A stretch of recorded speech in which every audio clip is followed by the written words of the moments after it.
It is Monday, April 19th, 2021. It is 8 p.m. Pacific Standard Time, and so you know what time it is. It's time for a little bit of coin metal. And it was yet another non-virtual Get Your Ass Kicked at Jiu-Jitsu Monday. And I did, in fact, get my ass kicked quite a bit today. Ah, man. I'll tell you what, I had all kinds of issues pop up last week, and I just had a poor training week altogether, basically. And on top of that, I had some other personal stuff that was kind of inhibiting my my get up and go, you know. And so, I came in to training today, and I was 225, way too high. So I'm gonna have to cut back on some of my sugar intake or something like that, because that's just way too high. I need to be going down in weight, not up in weight. I mean, I should be like 20 pounds lighter by now. So I'm not really happy that I'm gaining weight. And but anyway, today we did some 10-minute rounds at the end, and I got pretty mugged. And it's something I don't know if I deserved it or not, because I kind of mugged a guy on Friday in 10-minute rounds, and I tapped him like 5 or 6 times. But today was my turn to get tapped and tapped and tapped and tapped. I didn't mind. No, what I minded was the general demeanor of my opponent. You know, it's like I don't mind being tapped. I really don't. You know, if you manage to sneak it to or something like that, hey, good on you. You know, the things I don't like, though, are when my opponent is spazzing out. You know, where out of frustration or whatever, they're just acting recklessly. You know, and not really retaining their composure and trying to concentrate on what they're doing. You know, and so there was this one position, and there were actually a couple that I tapped just because I felt like if I actually let him go for the submission, that he would have went too hard and he would have ended up hurting me.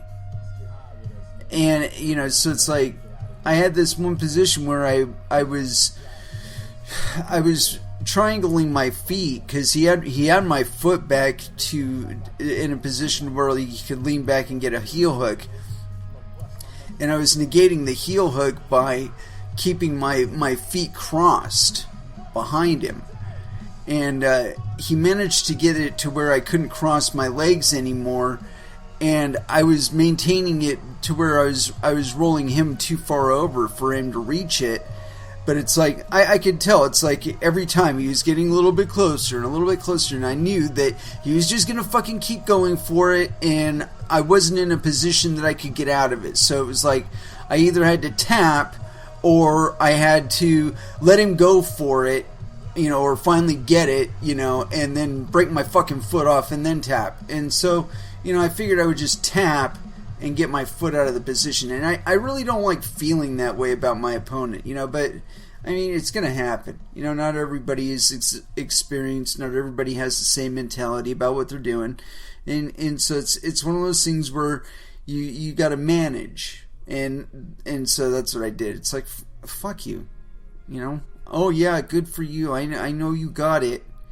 You know, and you're going to keep going for it until you fucking broken my foot off or I've tapped, one of the two. So, obviously, I'm going to tap and get in a better position. But anyway, and on top of that, he popped me in the face. And thankfully, I always wear a mouth guard, because he popped me in the lip well enough to draw blood.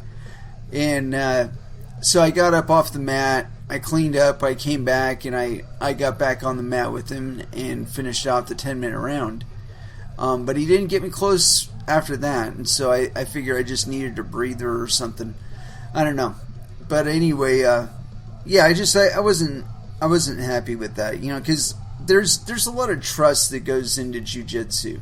You know, I mean, you're trusting people to not to get really, really close, and maybe put you out if you're not quick enough about tapping, or get your arm or get your leg or something like that. I mean, these things do happen, but I mean, you're not going about it with the intent of, I want to break somebody's arm today, or I want to break this guy's leg today, or I want to beat this person up, I want to hurt this person. You know, and it's like there's a level of abandon that you can have where you kind of like disregard the fact that, yes, this person is a nice person and you don't really want to hurt them, but you know, you do want to go after it, you know, because you want to get it. And so it's like there is a level of that you do let go. You know, you kind of forget who that person is for just a moment or two, and you just go at them. But at the same time, you do not want to put them off of the mat for a significant period of time because you weren't paying attention enough to see that they were tapping or hear that they were tapping. And I mean, I've had really experienced players do that to me, where, you know, they're just so excited about the fact they're rolling with a bigger guy who's got just a little bit of experience and might be able to thwart them a little bit. And they get so caught up in that it's like after a while they're just like, oh, fuck this guy, he's like under me or something like that. And they start going like they're trying to hurt me. And it's like, you know what, dude? I'm not here to hurt you. Well, I mean, I am, but not in a kind of a personal way, you know. And it's like I'm not looking at your body shape and whatever and thinking, oh, it's going to be a real conquest for me to beat the shit out of this guy, or for me to get a hold of his leg, or for me to break his arm, or, you know, I'm gonna like prove my jiu-jitsu is better than somebody who's bigger than me or something. And I mean, it's like, it's that double-edged sword of being bigger than the average person, or stronger than the average person, is that, you know, people kind of take it seriously enough that, and I mean, I've got to disregard it though. You know, it's like when I'm training with somebody, I have to let go of the fact that they're bigger than me. You know, it's because when they're looking at me, they're seeing somebody who's big. And so I got to do things that are kind of contradictory for somebody my size. You know, so making them do more of the work and being smaller, letting them carry me, letting them hold my weight. You know, those are the kinds of things that I do that make it a little tougher for somebody who's bigger than me, you know. And I don't know, I tend to want to really tire people out, you know. I mean, by the time I'm going for a submission, most of the time I'm going for it, you don't see it coming because you're so fucking tired. You know, I've tired you out, I've worn you out by putting my body on you or putting my weight on you or something like that, then I can finally get my submission or whatever, because you're just too tired to get away from it. And at the end there, I was getting close to submitting him. I was actually getting to a top position, and I got to mount a couple times on him, but not a full mount. I don't think I ever got a full mount on him, but I got pretty close a couple times. And yeah, he didn't choke me though. He got my arms a couple times. And one time it was completely fucking sloppy. He should have let go of it. And when he didn't, I knew that he's not really paying attention to, is this going to actually physically harm somebody? You know, and so after that, after he got his tap on that one, I'm like, okay, he cares less about my health and safety than getting the tap. So I'm just going to tap early and tap off, and then I don't have to worry about him breaking my fucking arm or wrenching my ankle or something like that. You know, and I don't like saying shit about people like that, because, I mean, otherwise he's a nice guy, but it's like, really, I've been training long enough that I expect the people that I'm training with to be conscientious of the health of the other people that they're training with. And sometimes I'm disappointed. Today was one of those days.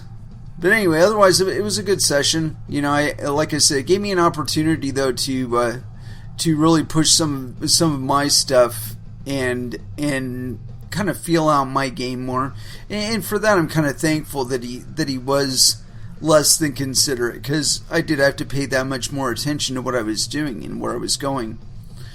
But like with me at this point, I think it's just lack of exposure. I'm not rolling enough, and being 7 pounds overweight really did not help my situation today.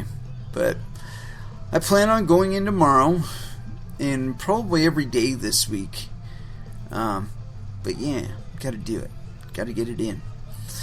But as far as technique went, I had a lot of trouble with it, only because it was some of that inverted business towards the end.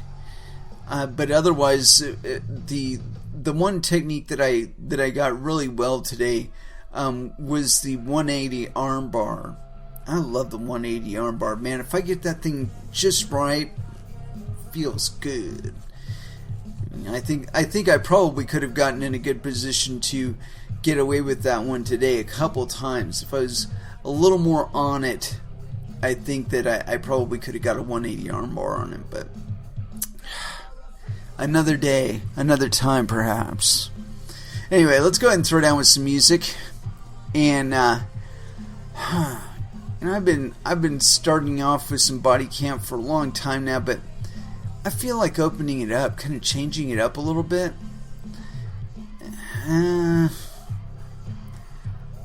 I don't know. Now we'll go with body count. We're good with that. But let's see, which song? Here we go. Colors 2020 by Body Count. First Dance. Here on Coin Metal.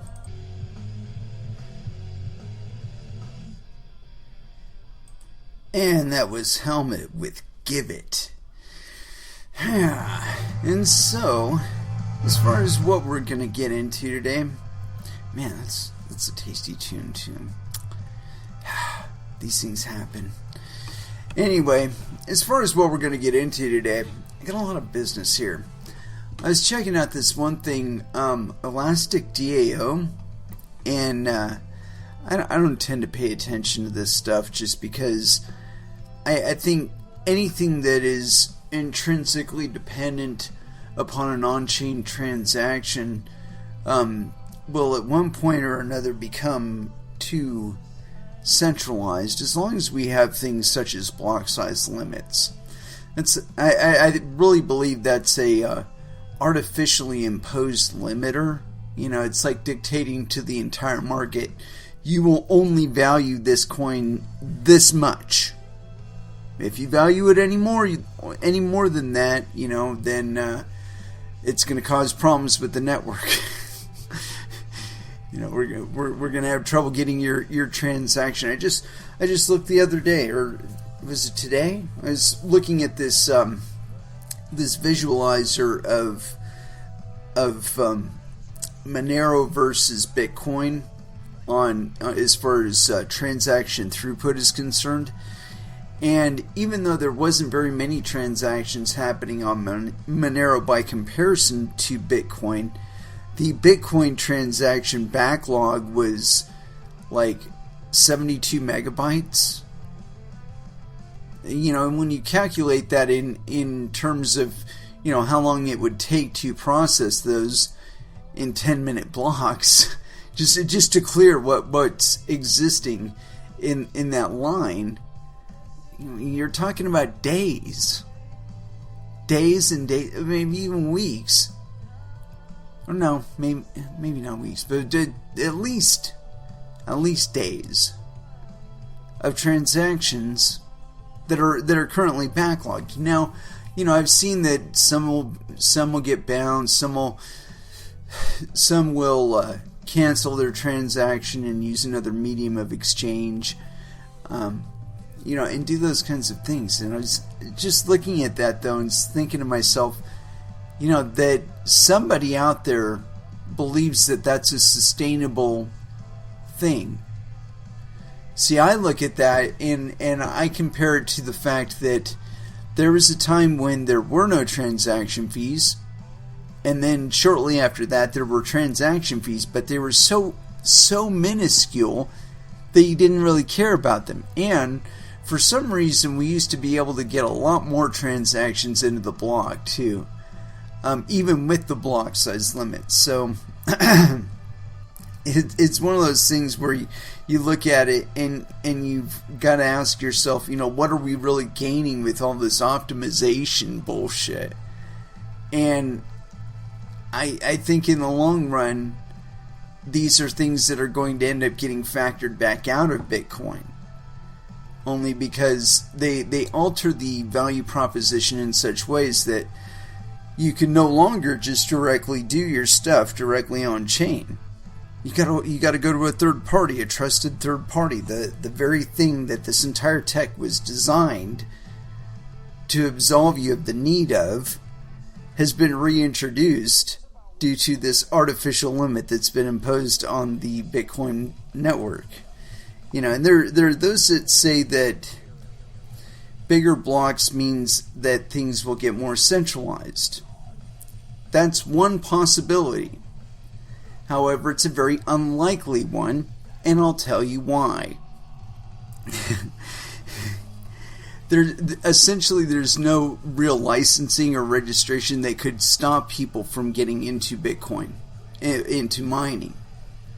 So when you think about it in terms of those 72 megabytes worth of transactions going through, maybe not in one 72 megabyte block, but several considerably smaller blocks, maybe 6 to 10 megabytes as received over a 10-minute period. I'm sure they didn't accumulate over a 10-minute period.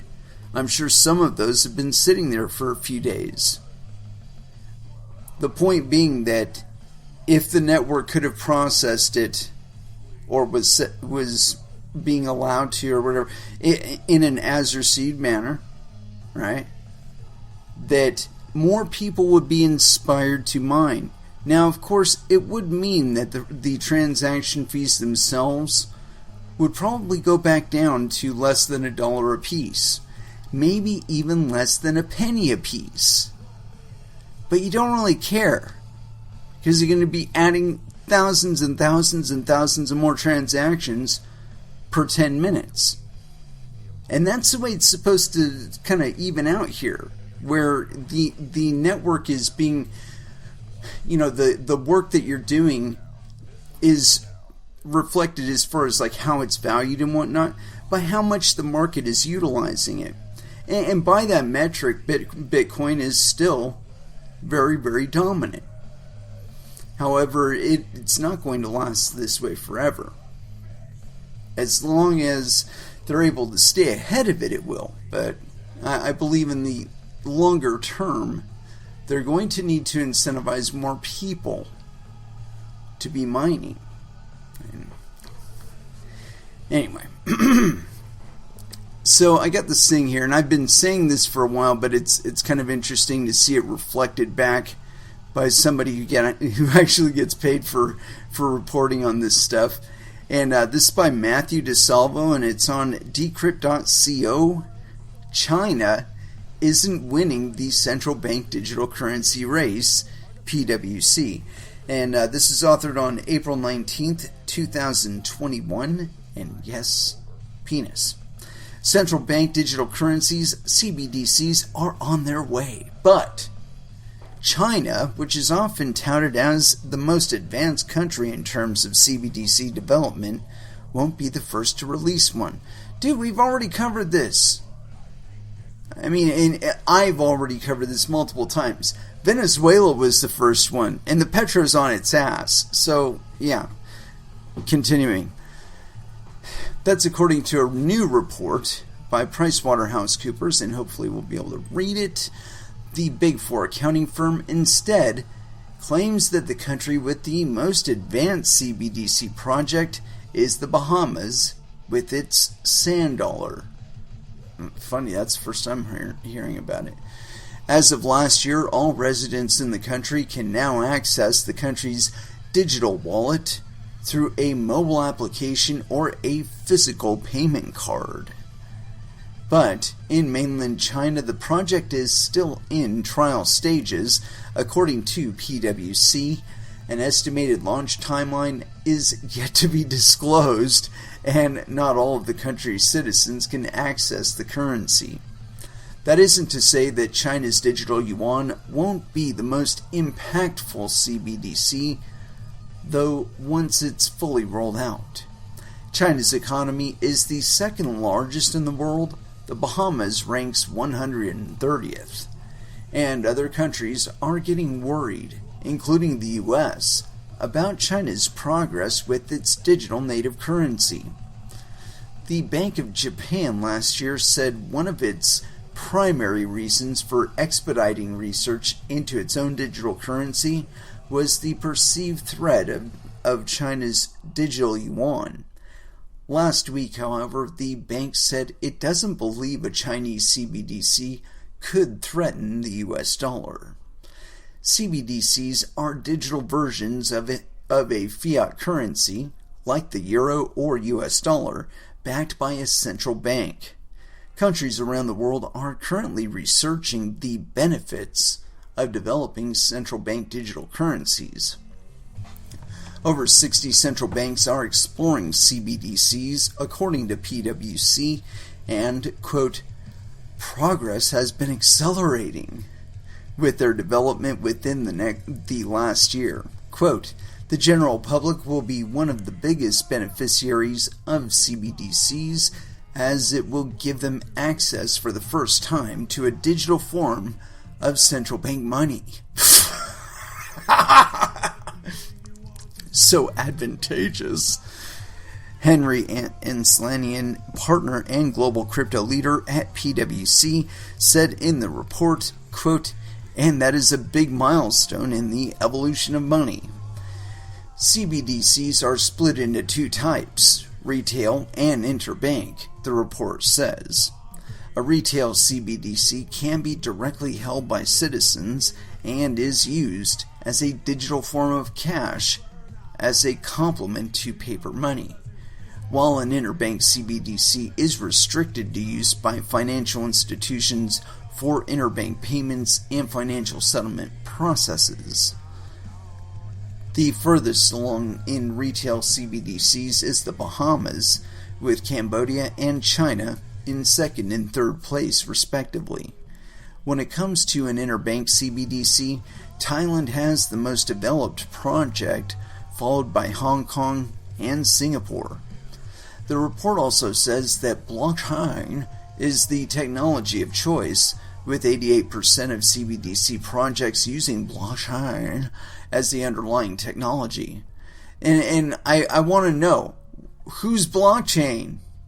Is it their own? Are they mining their own shit, or are they doing it on the piggyback of some other some other currency? Are we using Ethereum for it? Are we using Bitcoin for it? What is it? Anyway, continuing.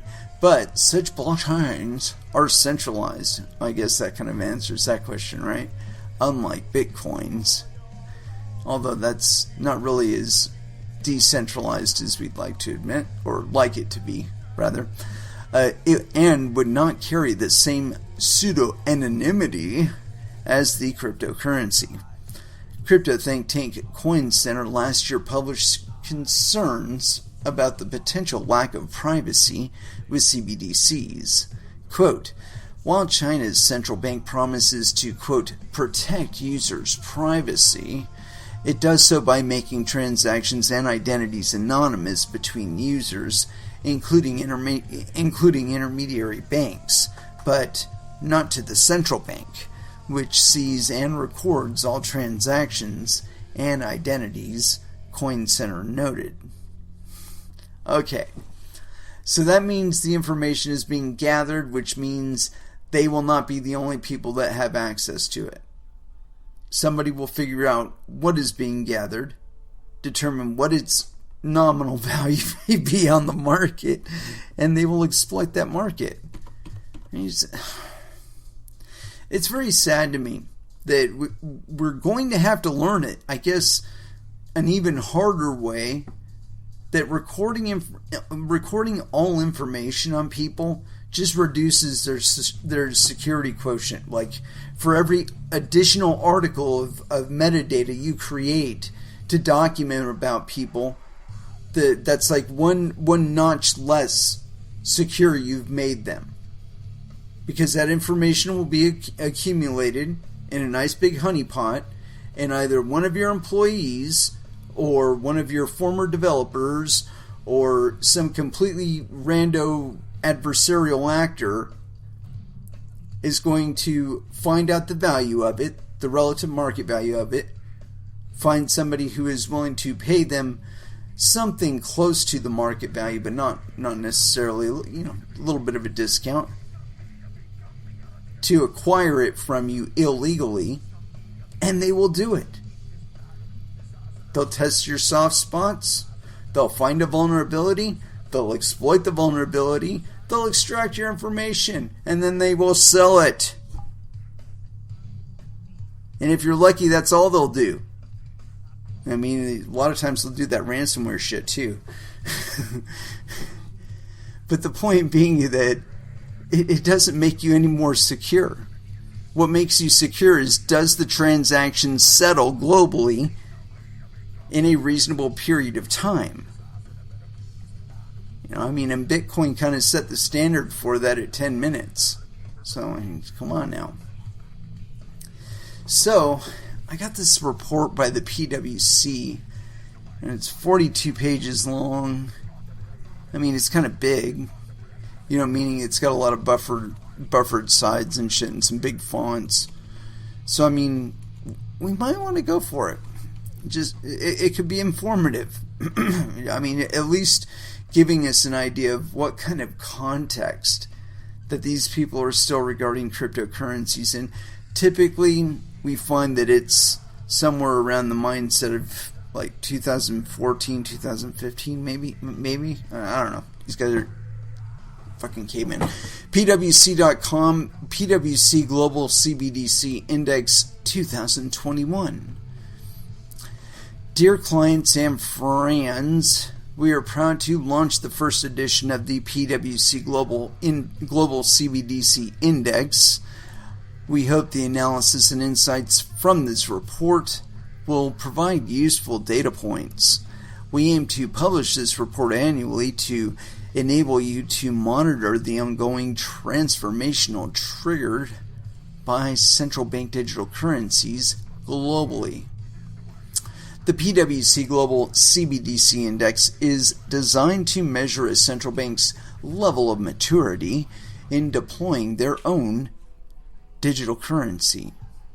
It provides a synthetic index capturing the central bank's progress, stance on CBDC development, and public interest in two distinct use cases.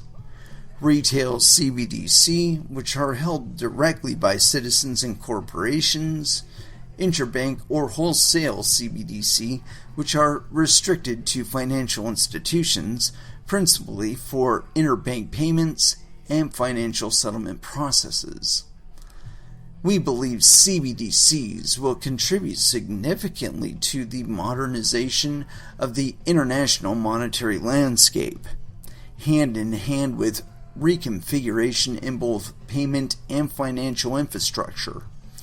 They will generate numerous opportunities for further digitization in both corporations and financial institutions as their integration in payment and financial infrastructure progresses. Seizing these exciting opportunities will require operational, legal, and regulatory process upgrades, as well as an alignment of accounting and international control measures. PwC has developed a one-stop shop offering which includes strategy, legal, regulatory, accounting, tax, governance, risk assurance, audit, cybersecurity, as well as transaction advisory. Ooh, big font. Quote, The general public will be one of the biggest beneficiaries of CBDCs, as it will give them access for the first time to a digital form of central bank digital money. And that is a big milestone in the evolution of money. And that's by Henry Arslanian. Yeah, whatever, jackass. 3 trends to watch out for in 2021. Number 1, CBDC projects are gaining traction. More than 60 central banks have been exploring CBDCs since 2014. Progress has been accelerating, with some CBDC projects now entering implementation phases. Institutional involvement in CBDC continues to strengthen the ecosystem at large, with public stakeholders such as Bank for International Settlements, the World Bank, the International Monetary Fund, or the World Economic Forum active on the topic. Next, CBDCs are now live. Transactional volumes should be interesting to monitor. Central banks are working on 2 main central bank digital currency operational designs. Number 1, retail applications, where CBDCs can be directly held by citizens and corporations as a form of digital cash. Interbank or worldwide applications, where CBDC use is restricted to financial institutions, namely for interbank transactions and financial settlement. Retail CBDC projects appear to be more advanced in emerging economies, with financial inclusion stated as an expected outcome. Wholesale efforts are mostly conducted in more advanced economies, with more developed interbank systems and capital markets. Looking at the most advanced projects globally, retail efforts have already produced 2 live projects in the Bahamas and Cambodia. No interbank wholesale CBDC projects have reached this maturity level yet. However, nearly 70% of declared wholesale projects are already running pilots, while only 23% of retail projects reached the implementation stage. 3. Blockchain is the technology of choice. More than 88% of CBDC projects at the pilot or production phase use blockchain as the underlying technology. Whilst a blockchain is not always necessary to create digital tokens, blockchain technology brings several benefits to CBDC developments, namely integrated platforms built by design to share value and transfer ownership in a secure way, which is key to supporting digital money. Smart contract programmability, supporting CBDC as a new form of programmable monetary instrument that could trigger automatic payments based on pre-programmed conditions, transparent audit trails, configurable confidentiality features, increasing interoperability with other digital assets through atomic swappers.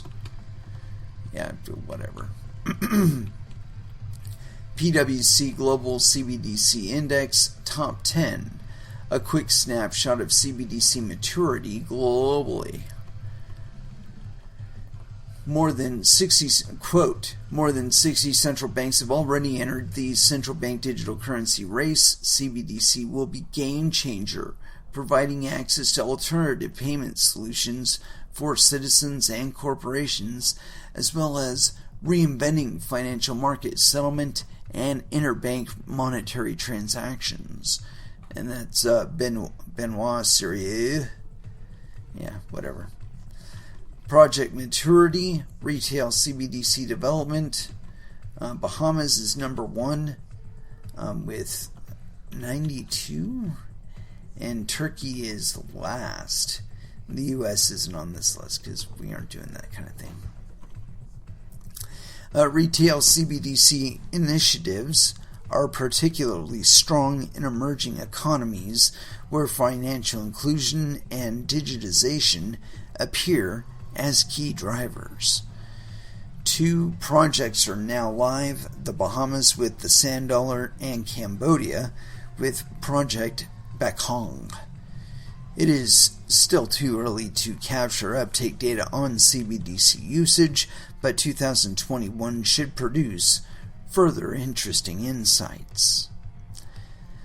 The Digital Yuan project in mainland China has already reached an advanced level of trialing, with more than 2 billion yuan, $300 million in transactions, and is reportedly preparing for broader usage at Beijing 2022 Winter Olympics, if it happens there.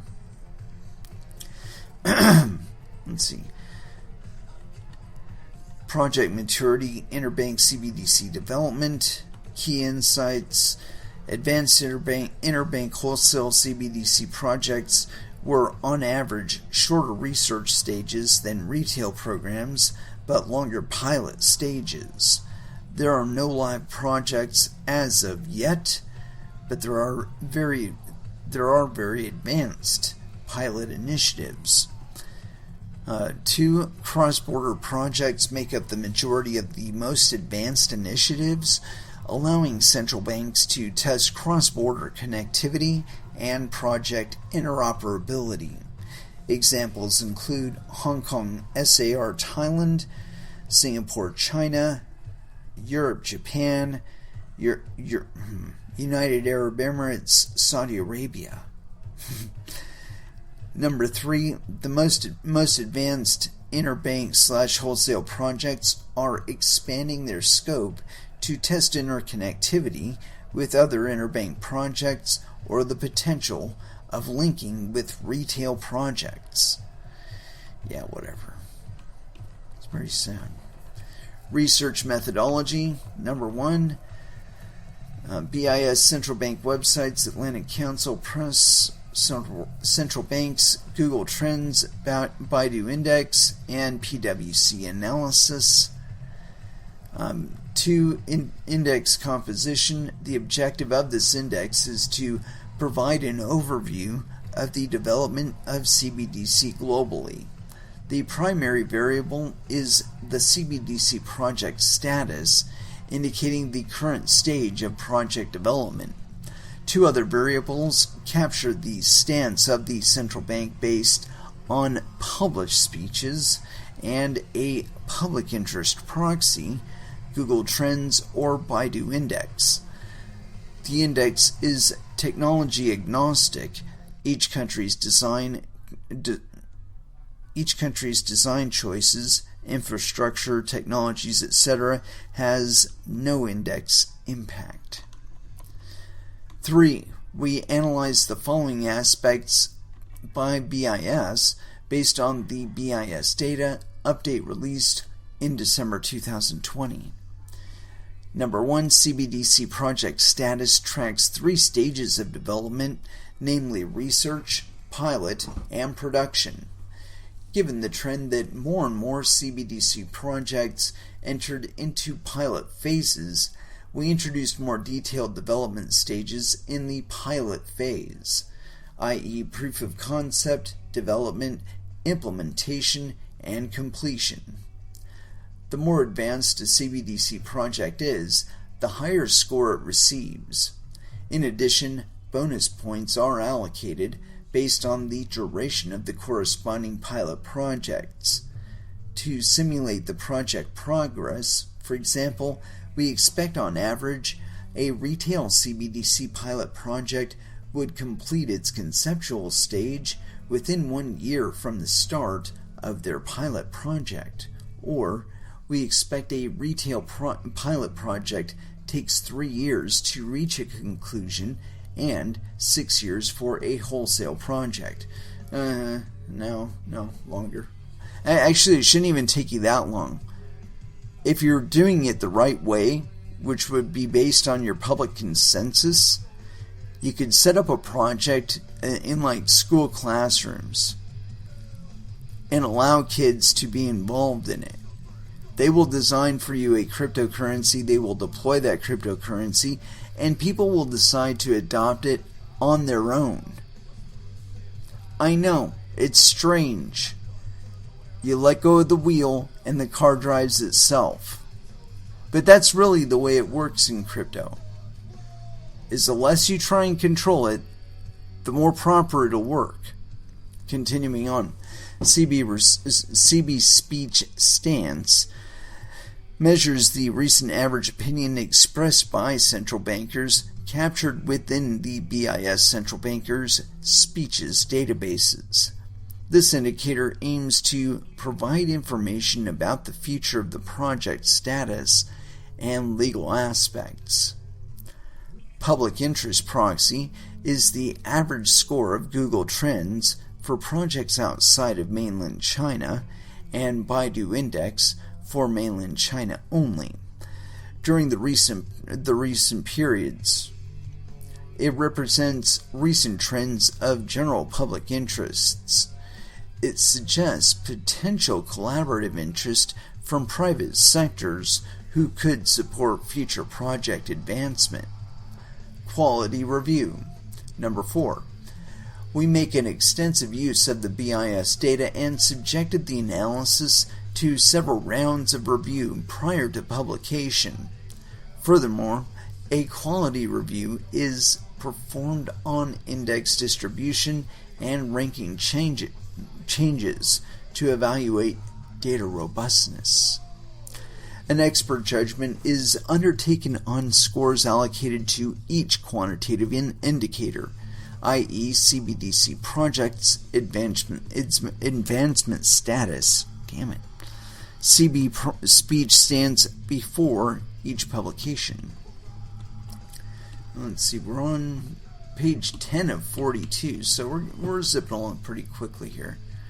Retail CBDC Index of the top 10 central banks. Discover in depth the most mature retail CBDC projects globally. What is retail CBDC? Retail CBDC can be directly held by citizens and corporations as a digital form of cash, as a complement to paper money, as the digital equivalent of banknotes and coins. It offers a new platform for holding and exchanging money. Let's see here, what's next? Quote, central bank digital currencies are direct alternative solutions to further financial inclusion efforts by public authorities. As sovereign digital cash, they can contribute to modernize the current monetary system, but also help to bridge the gap within the unbanked, or with the unbanked. And that's Pauline Adam Calfon, or Calfon, rather. Man. Full of poo-poo. Top 10 retail projects. First ranking, let's see here.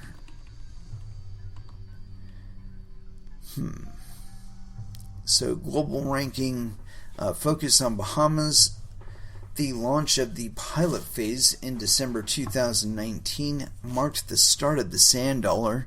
The Bahamas, the sand dollar, i.e. a digital version of the Bahamian dollar, was officially launched in October of 2020, issued through authorized financial institutions.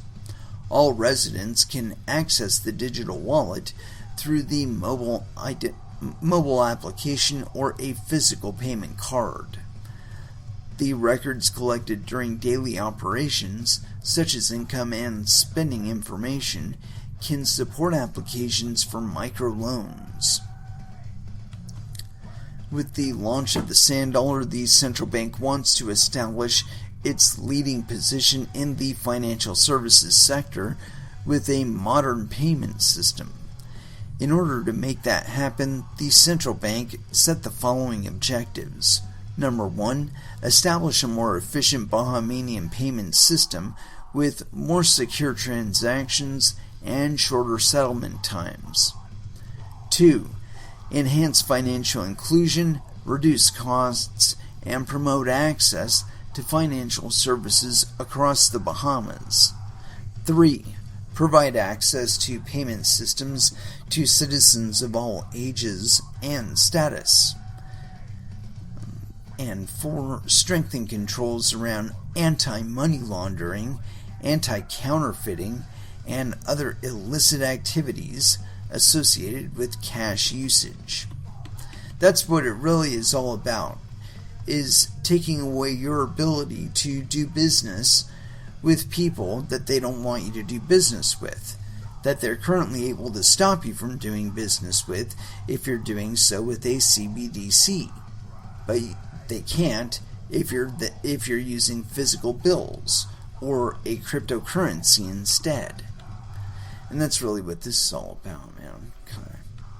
Kind of put off. Anyway, I'm going to take a minor break here. We're on page 13 of 42. Let's go ahead and drop back down to music. I'm getting a little dry here. And where'd it go? Got some Fear Factory going on in the background. I think that's where I want to go here.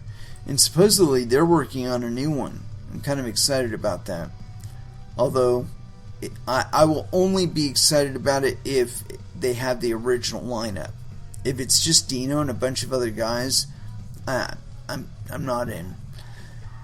Let's see. We're there. Here we go. Controlled Demolition by Fear Factory here on Coin Metal.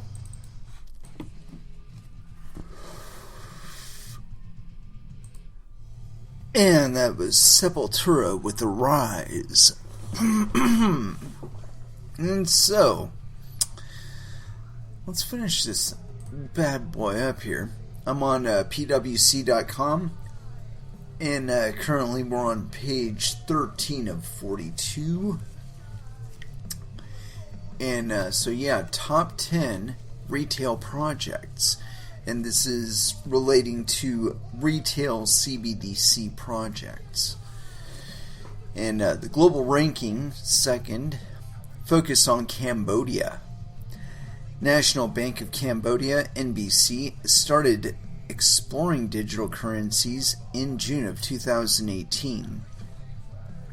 Project Bakong, a DLT-based interbank payment system, was tested in July of 2019 and officially launched in October of 2020. It currently links 11 domestic commercial banks and payment processors. Since October 2019, the NBC has also started experimenting with digital wallets for cross-border transactions with Maybank, a Malaysian-based bank, allowing the possibility of Cambodian citizens working in Malaysia to transfer funds to Cambodia with much lower costs than before. Bakong aims to increase financial inclusion in a country where most citizens are not accustomed to using bank accounts, but mobile phone utilization is high. It also allows interbank real-time electronic transactions and promotes transactions in Cambodian reals, as opposed or compared with today, where the bulk of transactions are in US dollars. Bakong will support rural financial sector development, easing access to credit for SMEs, and will provide targeted lending products for micro enterprises. Yeah, whatever. Link to Central Bank Project, and it gives us a little link there. Top 10 retail projects. Third, focusing on mainland China. Mainland China began the development of a retail CBDC in 2014.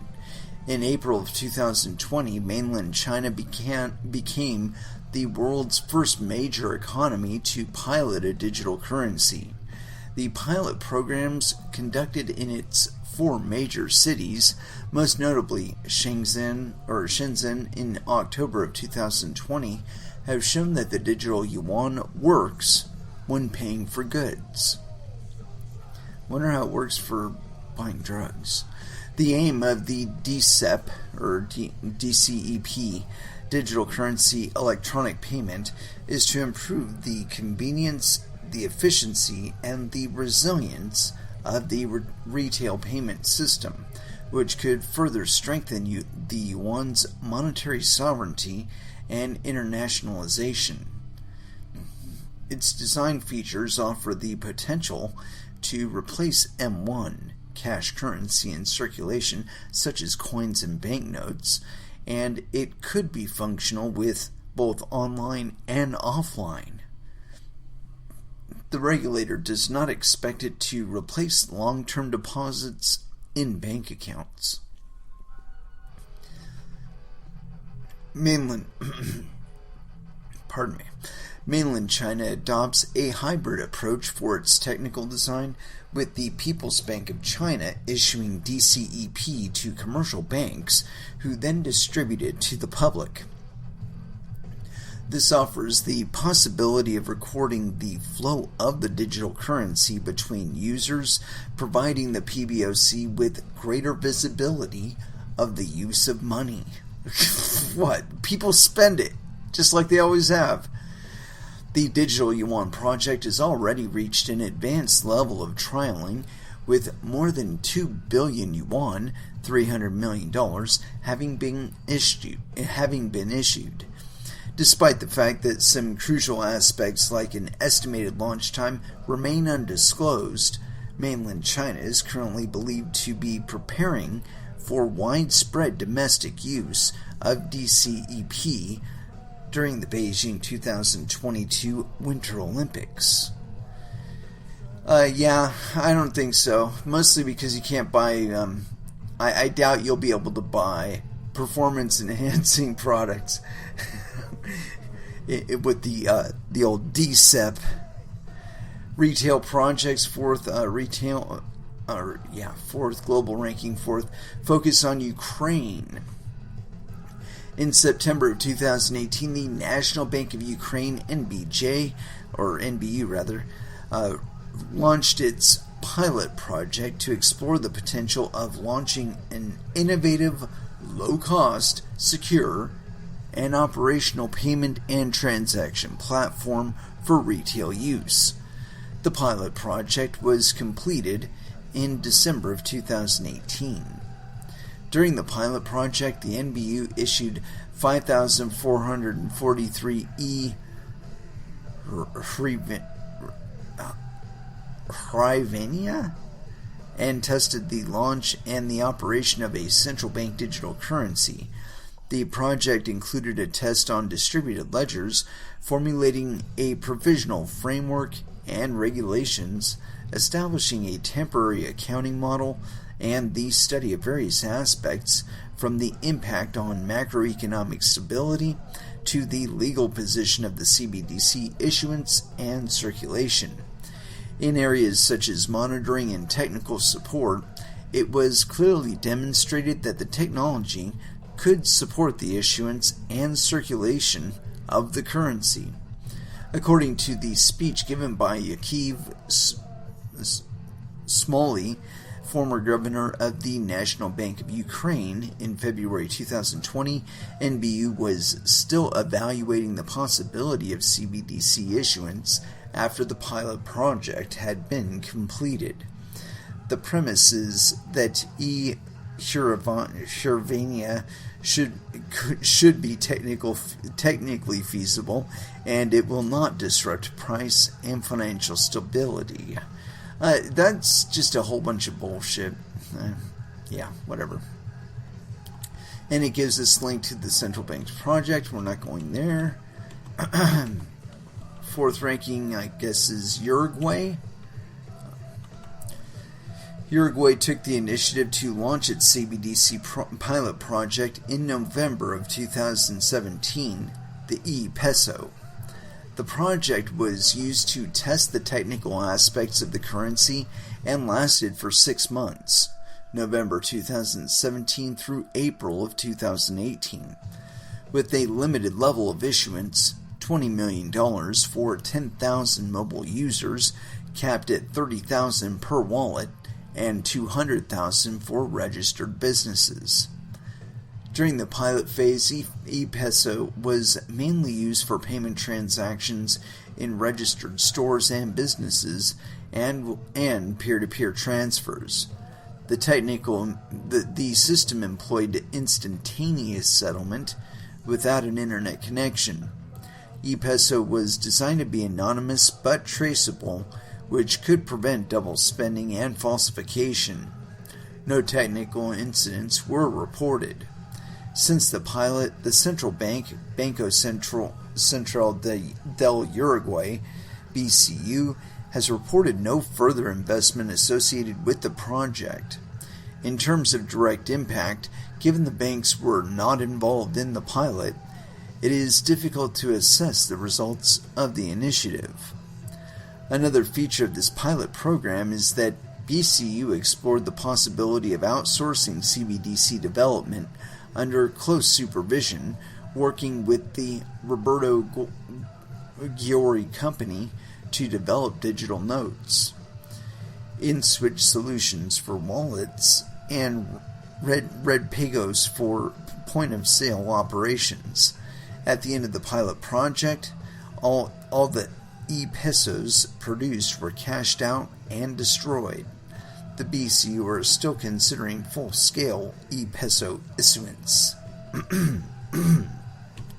Yeah, I don't really think that any of these projects are going to get off the ground. And the reason, or at least not in a really broad, wide-scale way. And the reason being is that they're being released within cultures that are, at least in some aspects, legally disparate, meaning that they're excluded in some way, shape, or form from certain aspects of the global economy. Now, it may seem appealing on the face that, you'll be able to monitor these currencies, and you're going to be able to get this really great view of your economy, and you're going to be able to see where the people are spending money, and yeah, it's really wonderful.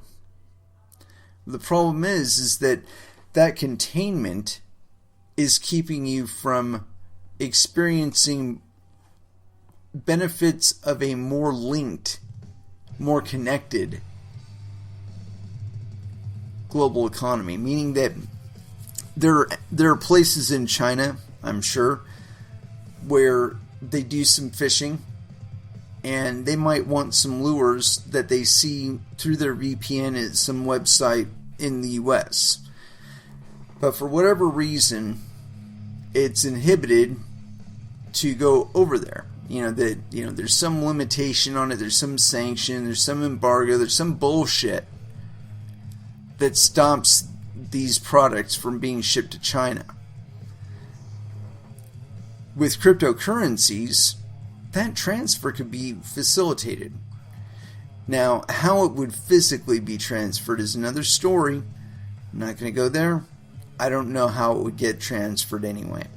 But the point being is that the commerce itself could take place. And that's really the root of it, man. I mean, if somebody is willing to ship it and they have a means of shipping it, and you could do it with cryptocurrencies, you would fucking do it. And I'm sure it would go likewise the other way. That if there were a way to ship the product across the ocean, that an instantaneous transfer from one party to another, somebody in the US to somebody in China, hey, make 10,000 of these for me, could happen. But see, if you're contained within a CBDC market, they're tracking everything about you. So like your average shipments and stuff. And so if you're ordering materials that are not being accounted for in outputs in the CBDC project, it's going to indicate to them that the products that you're producing are going somewhere outside of their system, i.e. you are laundering money. And see, this is one of the things that makes operating with a CBDC in your market kind of unappealing is the fact that it's being utilized for these it's being used for these purposes specifically. It's been created specifically for these purposes. Anyway, continuing on. Next one is focus on Ecuador. Ecuador was the first country to start CBDC trials. In 2014, the country announced the issuance of Dinero Electronico, DE, by Ecuadorian Central Bank, BCE. 1 year after launch, the BCE made it possible for users to open their accounts and to transfer funds with a mobile application. The mobile app was operated by CNT, a state-owned mobile or enterprise mobile telco operator. The objective of this project was to decrease both poverty levels and the various expenses for the government, as the country was spending more than $3 million in exchanging old notes for new dollars annually. Ecuador dollarized its monetary system in 2000, and the DE was intended to be a claim against the government's U.S. dollar reserves. However, given the government defaulted on several dollar-denominated bonds in 2008, citizens did not perceive the DE to be as safe as the deposits held in commercial banks. Further, the DE was widely viewed as a way for the government to gain a monopoly and so profit from the project, as only a state-owned company could provide mobile payment services. In 2016, the value of all DE in circulation was less than $800,000, 0.003% of the monetary liabilities of the Ecuadorian financial system, with 1,100 transactions per day. In December of 2017, Ecuador's National Assembly passed legislation to abolish the central bank electronic money system and outsource e-payments to private banks. In March 2018, the system was fully deactivated and all accounts closed, having spent more than $7 million on the project. More recently, BIMO, a digital payment app, was launched in 2019 by the Ecuadorian Interbank Network, highlighting the country's reaffirmed stance towards digitization and opening the potential that another CBDC project may be launched someday. Whatever. The problem that all of these countries are going to face in getting into these CBDC projects is that the problem isn't the tool, i.e., it is not the medium of exchange's fault. It's not the tool, it's not the dollar, it's not the real, those are just units of account. They're monetary units to be circulated as money and currency. That's not the problem. The problem is, as it's always been, in the arbitrary issuance and governance of these units. How often they're issued, how many are issued at any one time. Completely unpredictable, and in many cases is used to manipulate factors of the economy that really are harmful. Anyway, continuing on, focus on Eastern Caribbean. We're going to go just a little bit further in this. We're going to cash this bad boy out. Anyway, continuing. And we're on page 18 and 42, so the likelihood that we'll finish it, it's pretty low. Anyway, continuing. Focus on Eastern Caribbean. In 2019, the Eastern Caribbean Central Bank, ECB, contracted with fintech company BIT to launch a pilot project to mint a digital version of the Eastern Caribbean dollar, DXCD or Dcash as legal tendered. Not designed to replace cash, Dcash is planned to circulate alongside physical notes and coins. The ECCB will issue Dcash to banks and approved non-bank financial institutions on a private permissioned blockchain network. The ECCB launched the pilot to reduce transaction costs and banking services fees, support customers' needs with banking services, and provide more efficient form of payment than checks, which slow the speed of commerce. The overall goal is to help build resilience into the financial system and promote financial inclusion for citizens in Eastern Caribbean Currency Union. During the pilot program, the ECCB and BIT will be conducting a number of tests, including, number 1, an acceptance test to evaluate the compliance of the DXCD system with future business needs. 2, a security audit on the adequateness of the current strategy underpinning DXCD's security. Number 3, a readiness assessment on the identification of potential challenges, new procedures, frameworks, and processes. Phase 1, development and testing, commenced in mid-March 2019. Phase 2, rollout and implementation, commenced in Antigua and Barbuda? Weird.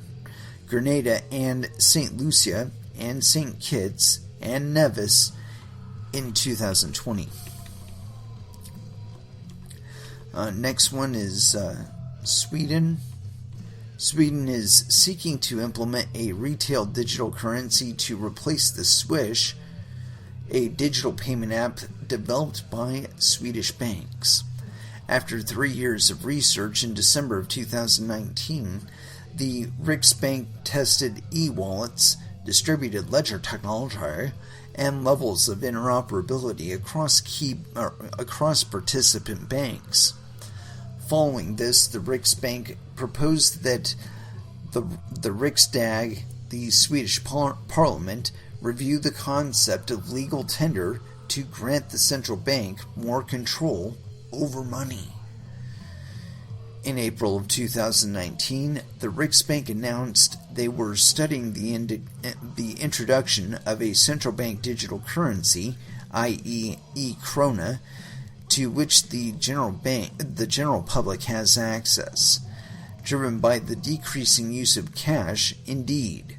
According to the Riksbank, Sweden's central bank, less than 10% of all payments are made with cash in Sweden. The goal of e-krona would be to increase safety and efficiency of electronic transactions. Following the initial pilot in December of 2020, Riksbank launched a review into the feasibility of having Sweden move to a digital currency. The review is expected to be completed by the end of November of 2022. To date, Sweden has provided the highest level of technical insight into its digital currency project. Yeah, probably found that it sucks. It's not really working as they thought. Let's go to the bottom here. I'm going to skip ahead a little bit. Oh, and there was only like 2 more to go. But we're not going to go back. Yeah, Turkey. Fuck Turkey. Turkey can't get their shit together. Yeah, they're not. And it looks like their project is stalled too, so there you go. Interbank or wholesale CBDC index. Oh no, we're not going to go through all 10 of those. Asia, Europe, Africa, Europe. Focus on other CBDC projects, notably absent from the retail and interbank wholesale top 10 index. This section highlights CBDC projects yet to join the PwC Global CBDC Index Top 10, whether retail or interbank wholesale, but are otherwise advanced in digital finance and cryptocurrency development. We'll just do this quote and then we're going to cash out of this thing. Quote, "A digital currency backed by an asset held on a central bank balance sheet allows for money to be fully integrated into the emerging digital ecosystems of the future that will support supply chains, security settlement, and potentially finding its way into social media platforms." And that's by Hayden Jones, Director UK Blockchain and Crypto Leader, PwC UK. Yeah, I think that a lot of these people have just like cursory or maybe just like conceptual understandings of what's going on here. You know, they completely discount the importance of individuals such as yourselves and myself doing the mining, maintaining the network. It's like, oh, you trust a bank as much as you trust those miners, don't you? Don't you? Never mind they've abused your trust to the extent that it was necessary for people just like yourself to create their own digital currencies. No, just completely forget about all that. You know, that if you really look at the timeline and you look at the level of innovation and technology or like effort that it went into trying to study money on a digital medium and use it in everyday life. You know, if you were to take a look at the timeline between like say 1970 and now, the thing that caused this big old interest in innovating digital currencies and digital payments was Bitcoin and other cryptocurrencies. And as a matter of fact, it didn't even do it right away. It wasn't even until like 2012, when, after Bitcoin had hit dollar parity, that anybody was even looking at it. They're like, yeah, a bunch of fucking nerds. Whatever. They got some money, big whoop-de-doo. It's not that important. But you look at them now, central banks. Oh, we're gonna make our own blockchains. You can trust us. Never mind, we've devalued the face value of the currency that you hold in your pocket by 99%. No, never mind all that. Never mind the long history, the tomes of history of the same thing being done, regardless of what the medium of exchange was. You know, Bitcoin was an attempt to give us a solid, a verifiably, like globally verifiable monetary unit. You know, it wasn't worth less on somebody else's balance sheet than it was on yours. You didn't have less there. You have the same amount everywhere. Everybody's operating on the same ledger. You know, it was the attempt to get around the necessity to trust that anybody has the money. You know that you have the money. You can demonstrate that you have the money. You can verify that you have the money. And that you are the only person that does have the money. And it's something that these guys, these central banks, they still cannot provide that. They can't provide the same level of service and quality of service and whatnot that you get out of Bitcoin without them. You know, they can't like replicate that unless they try it that way. And it's like it's the one thing that they refuse to do, because it would mean trusting you. I mean, these cryptocurrencies that are operating in the wild, they're incentivized to operate correctly. The participants are incentivized to work faithfully. Now, why a nation that is interested in having a central bank digital currency or a national digital currency or whatever would not look at that as the perfect means to include the public in the value of their money. I can't see it. I don't understand it. Like the United States, if the United States were to say to the public, say, look, all right, we know that we can't compete with this Bitcoin thing with a central bank running the currency. We know we know this. We've got a history of their operations. They aren't exactly the best at accounting. So, but we're going to keep them on for the paper money thing and whatever digital variants of it that they currently marshal. We're going to be counting that on the balance sheet of assets. However, in addition to that, we're going to completely get out of the way of this whole cryptocurrency thing. We're going to delete every line of regulation, every little regulatory framework that we've developed on it. And we are going to resort solely to actual crimes with actual victims as things that will be investigated as crimes. So no more securities violations bullshit or whatever. Nah. If people aren't savvy enough to be investigating what they're actually investing in, that is not the market's fault, and it's about high time we quit punishing the rest of the market for some participants' malfeasance and some other participants' fucking ignorance. It's not our fault. But anyway, that in my opinion is the best way to go about it. Because this thing of trying to cordon off any kind of activity or inhibit any kind of activity, as soon as you do that, you create a premium for it here and a market for it elsewhere. So it's like if you want to foster positive behavior, you allow it open. You allow people to participate in it openly and willingly.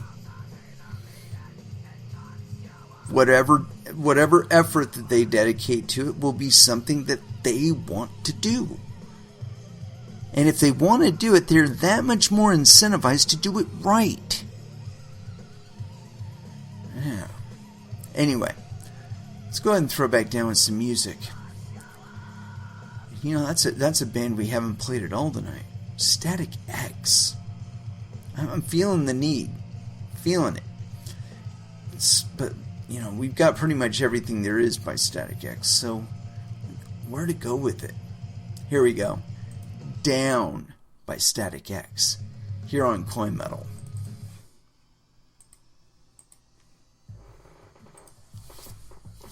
And that was New Pain by Static X. Yeah, that last one I kind of let the computer pick it out for us. And it is with that I'd like to close out this episode. Thank you very much for listening. I certainly do appreciate the support. We will be back again on Wednesday at 8 p.m. Pacific Standard Time. And so until then, I want y'all to trade safe. Do your homework. And watch out for your own bunghole, because nobody else is going to do it for you. And as far as our last dance is concerned, I'm going to hand this one over to Tool, Vicarious, Last Dance, here on Coin Metal. Thank you again for listening. Y'all have an excellent evening. Good night.